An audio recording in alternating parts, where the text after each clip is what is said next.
There is a sound a witch makes when the warp finally takes him, and it is not a scream. A scream is human. A scream comes from the lungs and the throat, from a body that knows it is dying and protests against the dying. What the witch makes is something else. The voice belongs to him, but the words belong to something older, and the geometry of his skull is no longer cooperating with the laws of the material universe. The skin around his eyes goes thin and luminous. Frost grows on the deck plates beneath his feet, though no cold front has passed. His companions, if they are wise, have already moved away.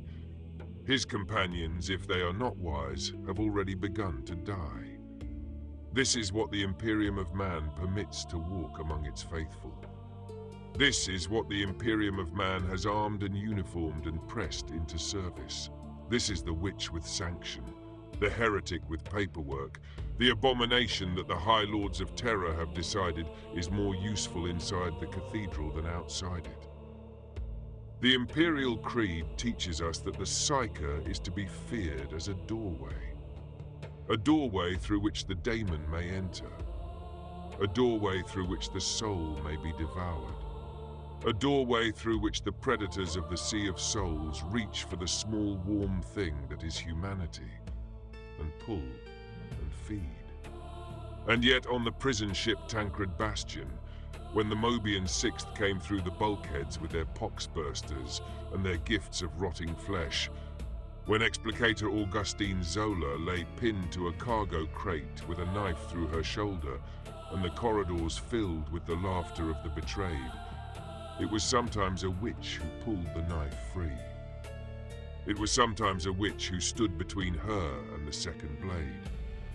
The Inquisition kept the witch alive because the Inquisition needed the witch to keep the Inquisition alive. This is the contradiction at the center of everything I'm about to tell you. This is the Darktide Psyker. I want to begin with the official position, because the official position is what every loyal subject of the God Emperor is meant to repeat when the question is asked. The Adeptus Ministorum teaches that psychic mutation is a curse. The Schola Progenium teaches that psychic mutation is a curse. The catechisms whispered by hive mothers to their newborns teach the same lesson, and the proper response to discovering psychic mutation in a neighbor, a sibling, a child, is to inform the witch seekers and walk away from the place where the informing was done and never speak of it again.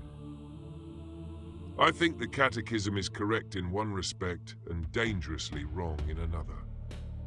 It is correct that the gift, when it manifests, is a curse. The unsanctioned witch becomes a beacon. Things in the warp see the beacon. Things in the warp come for the beacon. The witch and the witch's family and the witch's neighbors and sometimes the witch's whole hive block all die together, and the manner of dying does not bear description. So far, the Catechism holds. What the Catechism does not say, and what every Inquisitor and every Lord Militant and every Navigator Clan Patriarch knows perfectly well, is that the Imperium cannot function without the gift. The Astronomicon that guides every void ship between the stars is the soul light of countless sacrificed Psykers, drained daily on the throne world to keep the beam burning. The astropathic choirs that carry messages between worlds are sanctioned witches. The navigators who guide ships through the immaterium are mutants of a kind that would be burned on sight in any hive spire if their warrant did not protect them. The Imperium is built on the witch. The Imperium hates the witch. The Imperium feeds on the witch and reviles itself for needing the meal. My reading of this is that the entire spiritual machinery of the Imperial Creed is a confession of dependency, dressed up as an act of contempt, and the Psyker of Darktide is the human face of that confession. The lore of the game is precise about how this individual came to be standing in the strike team line beside a veteran, a zealot, and an ogrin, whose name he will probably never learn. The Psyker was a prisoner. All of the re-jects were prisoners. They were aboard a heavy transport prison vessel of the Adeptus Arbites called the Tancred Bastion, in transit through the Mobian domain, when the ship was boarded by elements of the traitor Mobian 6th Regiment seeking to free their captured commander, Captain Byron Wolfer. The poxbursters came aboard. The cells opened. Explicator Zola was nearly killed.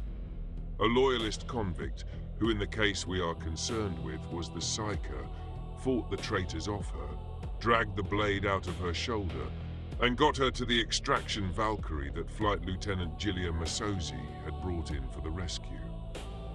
Zola, owing the convict her life and authorized by Inquisitor Grendyl to recruit penal troops on her own initiative, offered the convict service in the warband instead of execution. The convict accepted. The convict became a re-ject.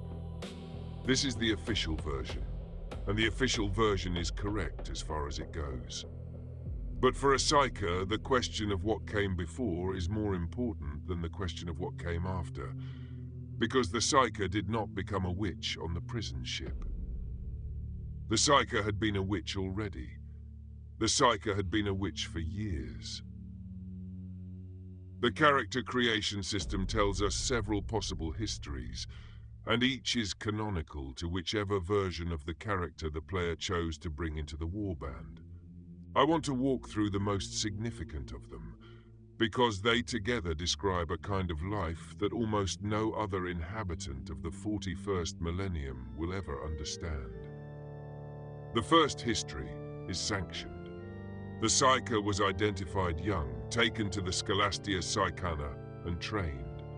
The Scholastia Psykana is the great teaching order of the Adeptus Astra Telepathica, the institution responsible for shaping raw psychic talent into usable Imperial assets.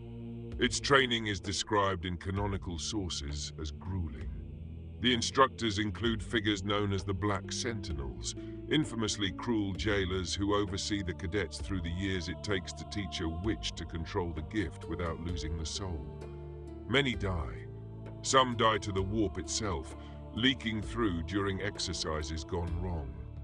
Some die to the instructors. Some die to other students.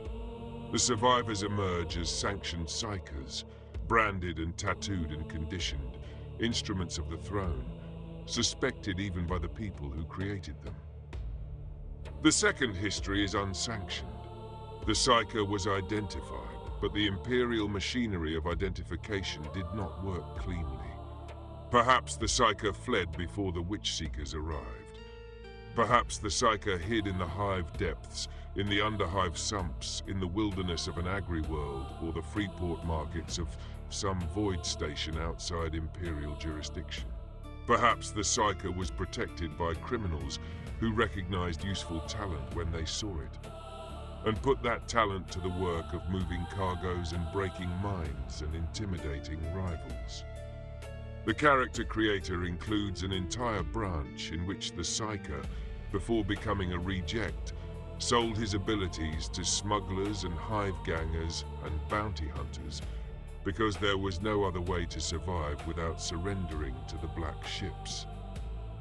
The Black Ships are the great rolling collection vessels of the Adeptus Astra Telepathica, the dark hulks that crawl from world to world, gathering up every witch they can find. Most of what they collect is fed to the Astronomicon on Terra. A small minority is selected for training and survives. The unsanctioned Psyker has spent a lifetime running from those ships, and the running has shaped his into something cold, untrusting, and very, very tired. The third history is the most interesting to me, and I think the most thematically central. The Psyker was once a sanctioned servant of the throne, and was then imprisoned for some failure of duty, some breach of doctrine, some moment of weakness in which the gift was used for a purpose that the Inquisition did not authorize. The character creator allows for a Psyker who held a position in the Imperial machinery and lost it, and the community discussion of the Psyker's voice lines has long noted the ambiguity in how they speak about the Black Ships and about Terra. Some lines suggest familiarity with the institution, Other lines explicitly say the Psyker has never been to Terra and does not expect that the honor of Terra will ever be open to his kind. My interpretation is that this version of the Psyker is the most haunted of the three, because this version has known what it was to be inside the institution and now stands outside it, and knows precisely what kind of institution it is. What unites all three histories is the relationship the Psyker has with the Imperium itself. And this is where I want to spend some time, because Darktide stages a piece of 41st millennium theology that is rarely shown this clearly elsewhere. Every act of psychic power is an act of trespass. The Psyker reaches through the veil that separates the material universe from the Sea of Souls, and the Sea of Souls reaches back. The Catechism teaches that the warp is full of predators, that in the Sea of Souls swim the four great powers and the lesser daemons and the unaligned things, and all of them hunger for the morsel of warmth that is a human soul. The witch is the morsel that has learned to walk to the predator's door and knock on it. I think it is worth pausing on what that means as a lived condition. The witch has limits. A small reach into the warp goes unnoticed. A large reach attracts notice. A reach too large and held too long brings the predator's hand all the way through, and the witch's skull cannot contain what the witch has invited inside. The skull bursts. This is not metaphor. The Imperium has documented exactly this happening to undisciplined witches across 10,000 years of recorded heresy.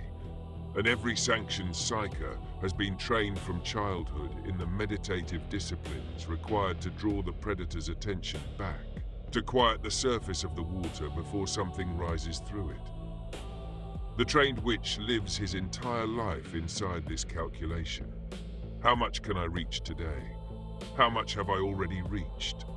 How long can I hold the door before something on the other side notices that the door is open?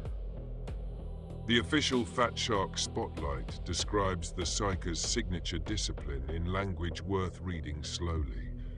Psychonetics manipulate Empyrean forces with the power of their mind. The writers say, repurposing it to crush heads and inflict gnawing agony on their victims. They leave a trail of mangled bodies in their wake, most of whom never had a chance to react to their danger.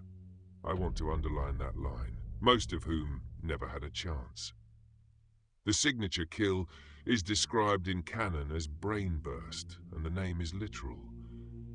The Psyker fastens his concentration on a chosen victim, threads his will through the warp into the architecture of his skull, and the skull detonates from within. The victim does not see his coming. The victim cannot hide behind cover, because cover is a property of the material universe, and the witch is reaching through a different one. The victim cannot turn his face away, because turning his face away does not break a connection that was never made through the eyes in the first place. It is, in law terms, an assassination performed by intention alone, a murder committed with the muscles of the mind. And it is the closest any unaugmented human being in the 41st millennium ever comes to the Emperor's own kind of will as weapon. The Psyker's other instruments extend the same theological pattern. The Force Stave is one of the older sacred weapons of the Imperium, a piece of psychic apparatus described in canonical sources as housing a precise serpentine device called a Psi-Convector, woven into the body of the staff itself, which concentrates and directs the warp energies the witch channels through it. In the hands of a baseline human, the stave is an inert ceremonial object, finely crafted but mute. In the hands of a witch, it becomes a focusing lens, a piece of devotional architecture through which the immaterium can be aimed. Different patterns of stave focus different aspects of the warp. The Void Strike pattern hurls a bolt of compressed warp force in a single line of destruction. The Surge pattern calls forth chained lightning that leaps from heretic to heretic. The trauma pattern crushes a whole patch of ground beneath a slab of psychic pressure. The purgatus pattern exhales soul fire that ignites flesh and continues to burn after the body has fallen. None of these weapons consume ammunition. They consume the witch. Every shot is a fresh trespass. Every shot is another reach across the veil. The Force Sword is the same theology in close quarters. A blade sheathed in warp edge that parts ceramite as readily as cloth, and every active strike, every parry, draws another increment of the predator's attention. There is no version of the witch's combat in which he is not, with every motion, knocking on the door. The Psyker's deepest disciplines are not weapons at all, but acts of warpcraft directed against the warp itself. The base form is called Psychonetic's Wrath, a violent expulsion of borrowed energies released outward as a wave of pressure that throws cultists from their feet and clears the air around the witch of the small, hungry presences that gather around his when he has been reaching too long. The augmented form, Venting Shriek, is louder and angrier and disrupts the very capacity of those it strikes to fight back, a scream pitched not at the ear but at the mind. Telekine Shield projects a wall of psychic force that the witch's allies can shoot through, but enemies cannot. A moving fortress made entirely of the witch's concentration, the shield held up by the same will that would otherwise have been crushing skulls. Scryer's gaze opens his perception further into the warp itself, sharpening his senses and his aim while filling his head with whispers he cannot turn off. A deliberate act of communion with the very thing he is supposed to be defending himself against. Each of these is a different theological choice. The Wrath is exorcism in miniature. The shield is intercession. The witch placing himself between his allies and the predators that wait for them. The gaze is communion, terrifying communion, the deliberate opening of the doorway in exchange for clarity. The witch chooses one of these every time he steps off the Morning Star's drop ramp, and the choice tells you a great deal about what kind of witch he has decided to become. I think the genius of the way Fatshark has written this character is that the Psyker cannot put the gift down. Other classes finish a mission and return to the Morning Star and become quiet again. The veteran cleans his Lazariful. The Ogrin eats. The Zealot prays.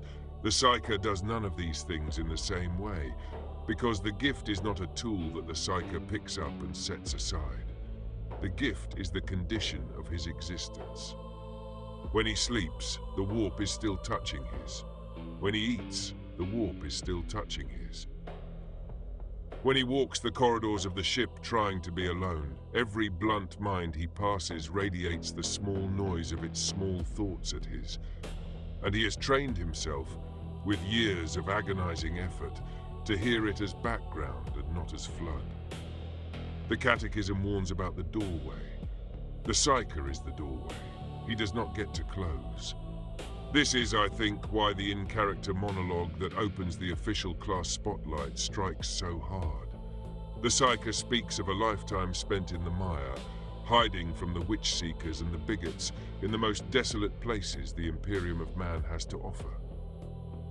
He speaks of being forced to sell incomparable skills to smugglers and hive-gangers and bounty hunters and all their block-headed ilk merely to survive.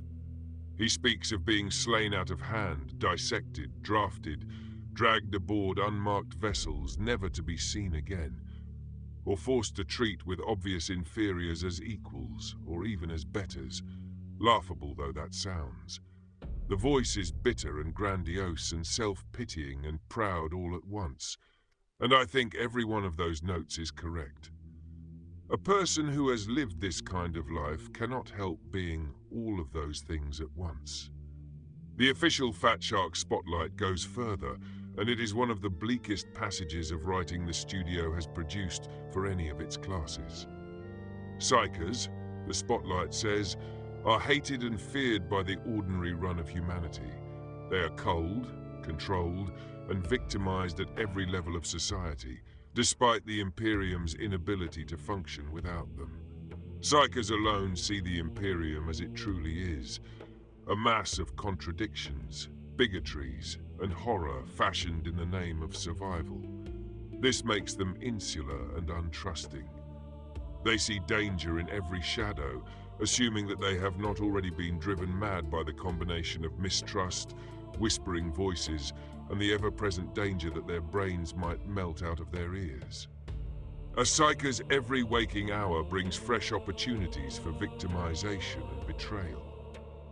They do not trust anyone, including other Psykers, who are surely either mad, unstable, or willing to offer up one of their own in the hopes of living a quiet life. That is the official in-house, on-the-record description of what it is to be the witch in the Imperium. And the Imperium puts a uniform on his and sends his into Hive Tertium with 3 other broken people, and tells his to be useful. The question the law raises but does not directly answer is whether the re-ject Psyker is sanctioned in his current service. I think the evidence is genuinely ambiguous, and I think the ambiguity is on purpose. Some voice lines suggest a sanctioned past.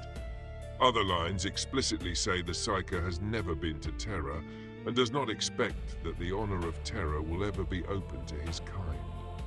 The Inquisition has historical latitude to use unsanctioned Psykers when it judges them necessary. Inquisitors have been known to take such Psykers under their personal protection, run them through field training under their own authority, and either get them formally sanctioned later or simply use them until they die in service. My reading is that Grendyl is doing exactly that with the re-ject Psyker. The warband is short on resources, the Mobian domain is cut off by Warpstorm, and inquisitorial pragmatism has always been more important to the Ordos than inquisitorial paperwork. The Psyker fights under Grendyl's authority, and that authority is in practice the only thing standing between his and the next pyre. This brings me to Siphone, because the Psyker on the strike team is not the only Psyker aboard the Morningstar, and the contrast between the two of them is one of the richest pieces of lore the game offers about what witchcraft in Imperial service can become at the high end. Siphone is described in the Lexicanum as a rare and formidable Psyker in service to Inquisitor Grendyl. She is found suspended in an ice-rimed container of liquid in the Psychanium, the chamber where re-jects train. Her body bears tattoos and burns and arcane markings, and the inquisitorial sigil is branded onto her forehead. The symbol of the Adeptus Astra Telepathica is mounted outside her chamber, suggesting she once served in that organization, possibly as a teacher of Psykers. She has served Grendyl for years. She speaks telepathically into the heads of the Morningstar crew, sometimes singing in their dreams for her own amusement, sometimes scrying down through the void into the streets of Hive Tertium to gather intelligence the warband cannot otherwise reach. Her psychic powers are so constantly active that the room around her grows its own weather. There is ice, there is light snow, there is a faint perpetual cold. Siphone greets every Psyker who enters her chamber positively. She greets almost everyone else with contempt. She calls the unblessed common humans of the warband blunts, and toys with them, threatens them, sometimes openly says that she could kill them and no one would ever know. She is kept alive because she is useful, and she is useful because she is dangerous. What canon explicitly confirms is that she has the ability to alter the memories and personalities of others, and that she works with the warband's barber chirurgeon Oscar Kroll to provide a service called the Personality Scourge, which is described in canonical sources as having the potential to rewrite an individual's recollection of their entire life's history. She also generates the psychic combat training environment called the Meat Grinder, and the higher-tier trial environments called the Theatres of Mortification, accessed through her own reverie aboard the ship. The theaters are oubliettes of her making. Dream arenas projected directly into the minds of the re-jects she trains. And the canonical framing of those environments places her not as a tool of the Inquisition's training program, but as the architect and ruler of a private psychic domain that the Warband has come to depend on. She is, in narrative function, the Psyker. The re-ject Psyker might have become if he had been older, more powerful, and more thoroughly used by the institution that kept him. I think Saphoni exists in the story specifically as a mirror. She is what awaits a sanctioned witch who lives long enough and serves well enough. She is a witch suspended in a frozen tank, kept alive in conditions that have stopped resembling ordinary human life, generating useful product for an inquisitor who does not entirely answer to anyone for what he keeps in his hold. Canon notes that she favors those gifted with psychic powers over baseline humans, the people she calls blunts, and that she is similarly kind to the Ogrin, possibly out of a kind of empathy with creatures the Imperium has decided are not quite the same kind of person as everyone else. To the veteran, the zealot, and the standard human re-ject, she is condescending, indifferent, occasionally amused, occasionally openly threatening. The re-ject Psyker she addresses as a peer, in the limited sense that Saphoni acknowledges peers at all. My reading is that the re-ject Psyker, looking at Saphoni, is also looking at the long road his own service is, in the most optimistic case, leading toward. Bringing this back to Grendyl's warband and the war on Atoma Prime, I want to address what the Psyker actually does for the Morningstar, beyond the violence of his gifts. Inquisitor Grendyl deployed his warband to hive Tertium because the cult of Admonition, a Nurgle cult that had been festering in the lower hive for some time, finally moved openly. The walking pox spread through the water supply. Poxwalkers rose. The Mobian Sixth, which had brought the contagion back from the Fringe War, turned traitor in support of the cult, and made common cause with the dregs they had once policed. Grendyl, who is operating with limited reinforcements due to the warp storm isolating the Mobian domain, requisitioned the rogue trader vessel Morningstar from shipmistress Amora Brahms and began running operations from orbit. The warband is undermanned. It always has been. That is why the re-jects exist as a category at all. They are press-ganged convicts, expendable, used in place of the trained operatives Grendyl cannot replace if he loses them. Within that economy of expendability, the witch holds a particular niche the others cannot touch. There are problems on Atoma Prime that the Lazrifal and the Chainsword and the Slab Shield were never going to solve. The cult of Admonition is a Nurgle cult, and Nurgle cults travel on the warp the same way the witch does. The contagion they spread is not only biological, it is psychic. The walking pox carries with it the will of Grandfather Nurgle, the affection of an entity that wants every plagued soul on the planet for its own, and a baseline human strike team has no way of perceiving that affection until they have already breathed it in. The witch perceives it. The witch has been trained to perceive it, or has trained himself out of necessity, or has been born unable to stop perceiving it. When the cult opens a communion ringed by heretic psykers raising force fields of their own, the warband's witch is the only one in the room who understands what those force fields are made of, because he has made the same kind himself. When something on the other side of a wall is wrong in a way the others cannot articulate, he can. He is, in law terms, the strike team's only direct line of defense against the warp itself. And the Inquisition knows it, and that is the reason he is on the strike team at all. I find it telling that the warband's senior crew respond to the Psyker in the spread of ways they do. Quartermaster Sire Darius Melk, a man whose disdain for re-jects is one of the more entertaining personality flaws aboard the ship, treats the Psyker with the same rough condescension he reserves for everyone beneath him, modulated by which character personality the player has selected at creation. Sephony is warm to him, in the degree that Sephony is warm to anything. The standard inquisitorial adepts and overseers around the hub greet him in tones that range from wary to openly hostile, depending on which voice line the game decides to roll on a given pass. The Morning Star's Voidsmen, Common Brahm's loyalists, are openly uneasy about Psykers in general, and canon already records Brahms herself complaining to Sephony about something singing in the dreams of her crew. My reading is that the game is using the warband in microcosm to represent the relationship the Imperium as a whole has with its own witches. Indispensable, despised, watched. There is a question I have been circling that I want to address directly, which is the question of corruption. Every Psyker in the 41st millennium is, in Imperial doctrine, a candidate for corruption. The four great powers of the warp are always interested in any soul that reaches into their territory regularly. Tzeentch, the Changer of Ways, has a particular interest in Psykers, because Tzeentch's gifts are gifts of insight and ambition and transformation.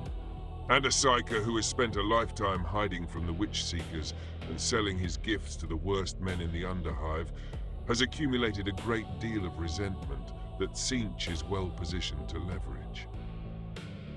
Slaanesh tempts Psykers with sensation, the warp tasted directly, the unfiltered color of feeling that no blunt human has ever experienced. Nurgle, the patron of the enemy in Darktide specifically, tempts the tired Psyker with the offer of an end to vigilance, a single warm rotting embrace, a place to stop. Khorne does not particularly recruit Psykers because Khorne despises sorcery, but Khorne is happy to claim the soul of any witch killed in honest battle. The reject Psyker is, by the time he reaches the Morning Star, a person who has already had the opportunity to take any of these offers repeatedly over years, and as far as the Inquisition's screening is concerned, he has not. Whatever crime Puttis in the Tancred Bastion's cells was, by the standards of the wider universe, a relatively containable failure. The character creator allows for a range of possible offenses, with sedition, dereliction of duty, insubordination, and misplaced faith all canonically among them, and Inquisitor Grendyl's people apparently judged none of them severe enough to warrant immediate execution. He is, in that specific sense, one of the more tested individuals in the entire warband, because he has been handled by the warp's worst directly, and he is held. The Catechism of the Imperial Creed teaches us to fear his. The lore tells us, quietly, that he may be the most reliable believer the warband has, because he is the only one whose belief has been tested by direct contact with what the Creed warns against. The cult he fights against on Atoma Prime is, in this light, a particularly cruel adversary for his. The Admonition is a Nurgle cult, and Nurgle cults move by attrition. They wear their enemies down. They offer the relief of surrender. The walking pox is not just a contagion. It is a sermon. It says that the body is going to fail anyway, that the Imperium is going to fail anyway, that the corruption you can already feel in your lungs and in your skin and in your fingertips is the only honest thing any of you have ever known. And Grandfather is here, and Grandfather is patient, and Grandfather will accept you whenever you are ready. The Psyker hears that sermon louder than anyone else on the team, because the Psyker hears every sermon louder than anyone else on the team. He is the doorway, and the cult is shouting through every doorway it can find. His job in the warband is, in part, to keep the door closed by sheer act of will, while reaching through it at the same time to strike down the cultists raising their voices on the other side. It is a posture no other reject is asked to hold. The veteran can stop fighting and rest his hands. The zealot can stop praying for the moments his prayers do not require him. The Ogryn can simply stop. The Witch never stops, because the warp never stops. And the warp is not external to his in the way the cult is external to the others. The warp is inside his. It has been inside his since the day his gift first manifested.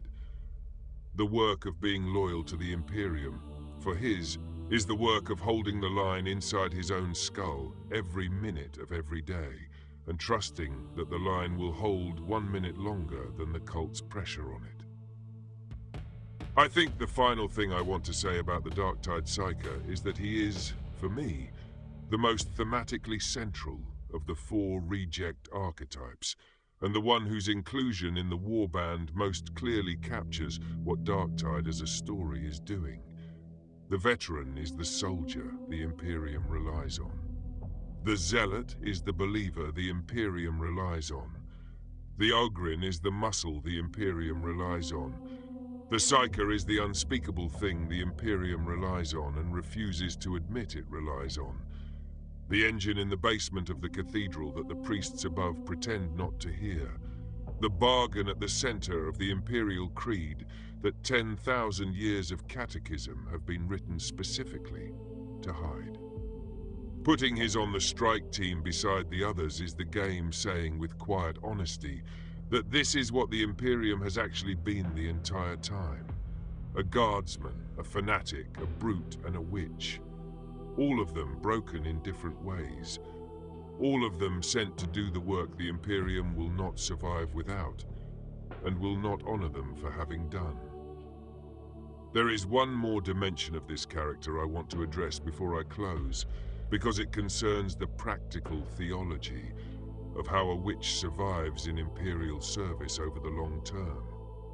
The Catechism teaches that the only sane response to psychic talent is to extinguish it.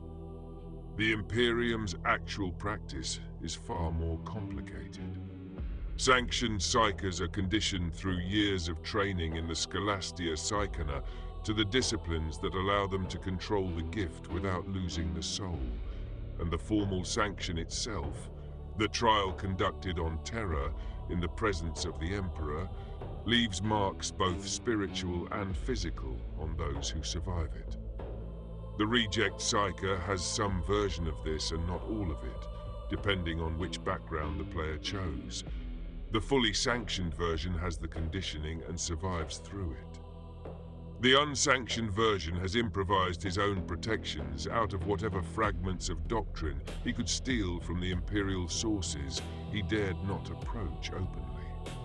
The cashiered version is the most interesting case, because he has the conditioning, and he also knows from the inside what the conditioning was really for.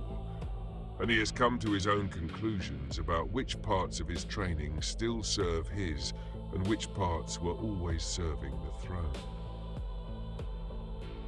The Psyker's idle dialogue across the ship and the strike team tends toward the philosophical and the bitter, in the way a person becomes bitter who has thought about his situation for a very long time and arrived at no good answers. He comments on the cult and the warband and the absurdity of his own position, and his tone shifts depending on which of the character creator's 3 personality archetypes the player has chosen for his. There is the savant, who treats the gift as a fact of intellect and approaches it with the cold competence of an artisan describing his tools. There is the seer, the most warp-touched of the 3, whose mind is so thoroughly steeped in the immaterium that he has begun to perceive the world around his as a dream, and to refer to whatever speaks to his from the warp simply as his love. There is the loner, whose vitriol and arrogance are themselves a kind of armor, the carapace of someone who has spent his life being treated as something other than a person and has decided to take that as a compliment. The variations are doctrinally consistent with one another. They are not different people. They are different defenses the same person has built over the years against the same set of threats. The Sanctioned Psyker Sephone, watching all of this from her tank in the Psychanium, has a relationship with the re-ject Psyker that the lore has been quietly building out across multiple updates. The lore around Sephone emphasizes that even Inquisitor Grendyl's most senior interrogators do not know everything about her, and that the strain of generating the Mortis trials causes stray thoughts and memories to slip out of her head where attentive re-jects can catch them.